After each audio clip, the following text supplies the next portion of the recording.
Hurry, the Scrooge of America. The first sermon in the world was preached at the creation. It was a divine protest against hurry. It was a divine object lesson of perfect law, perfect plan, perfect order, perfect method. 6 days of work carefully planned, scheduled, and completed were followed by rest. Whether we accept the story as literal or as figurative, as the account of successive days or of ages comprising millions of years, matters little if we but learn the lesson. Nature is very un-American. Nature never hurries. Every phase of her working shows plan, calmness, reliability, and the absence of hurry. Hurry always implies lack of definite method, confusion, impatience of slow growth. The Tower of Babel, the world's first skyscraper, was a failure because of hurry. The workers mistook their arrogant ambition for inspiration. They had too many builders and no architect. They thought to make up the lack of a head by a superfluity of hands. This is a characteristic of hurry. It seeks ever to make energy a substitute for a clearly defined plan. The result is as hopeless as trying to transform a hobby horse into a real steed by brisk riding. Hurry is a counterfeit of haste. Haste has an ideal, a distinct aim to be realized by the quickest direct methods. Haste has a single compass upon which it relies for direction and in harmony with which its course is determined. Hurry says, I must move faster. I will get there 3 compasses. I will get 3 compasses. I will have them different.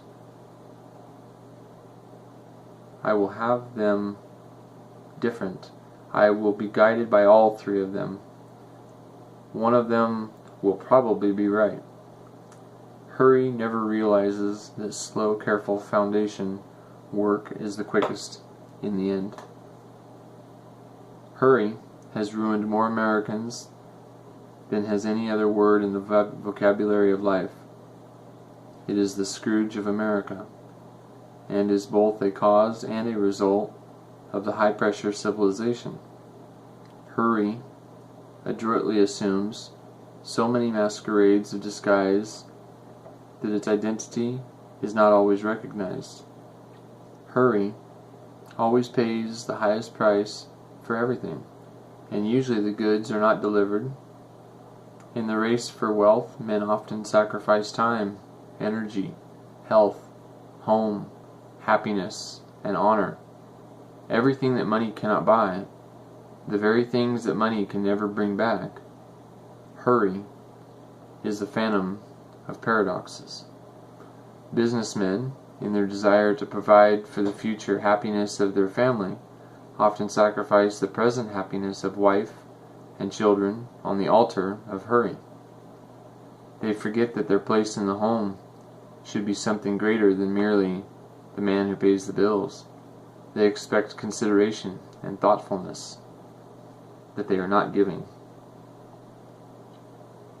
We hear too much of a wife's duties to a husband and too little of the other side of the question. The wife, they tell us, should meet her husband with a smile and a kiss, should tactfully watch his moods and be ever sweetness and sunshine. Why this continual swinging of the censer devotion to the man of business? Why should a woman have to look up with timid glance at the face of her husband to size up his mood? Has not her day too been one of care and responsibility and watchfulness? Has not mother love been working over perplexing problems and worries of home and of the training of the children, that wifely love may make her seek to solve in secret? Is man, then, the weaker sex that must be pampered and treated as tenderly as a boil trying to keep from contact with the world? In their hurry to attain some ambition, to gratify the dream of a life, men often throw honor, truth, and generosity to the winds. Politicians dare to stand by and see a city poisoned with foul water until they see where they come in on a waterworks appropriation. If it be necessary to poison an army, that too is but an incident in the hurry for wealth. Hurry is the death blow to calmness, to dignity, to poise. The old-time courtesy went out when the new-time hurry came in. Hurry is a father of dyspepsia. In the rush of our national life, the bolting of food has become a national vice. The words "quick lunches" might properly be placed on thousands of headstones in our cemeteries. Man forgets that he is the only animal that dines. The others merely feed. Why does he abrogate his right to dine and go to the end of the line with the mere feeders? His self-respecting stomach rebels and expresses its indignation by indigestion. Then man has to go through life with a little bottle of pepsin tablets in his vest pocket. He is but another victim to this craze for speed. Hurry means a breakdown of the nerves. It is the royal road to nervous prostration. Everything that is great in life is the product of slow growth.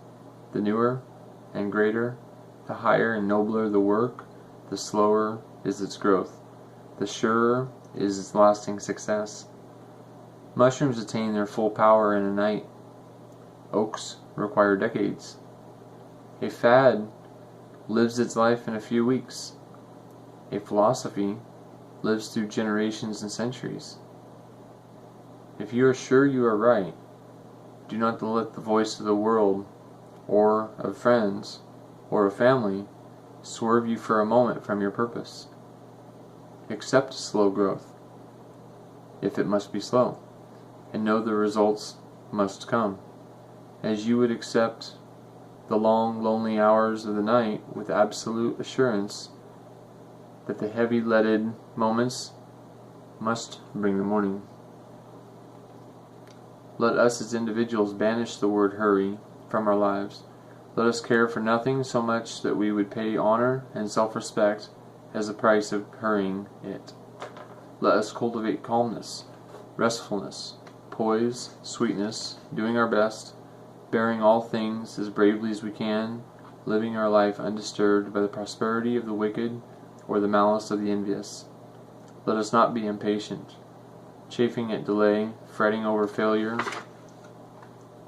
worrying over results, and weakening under opposition.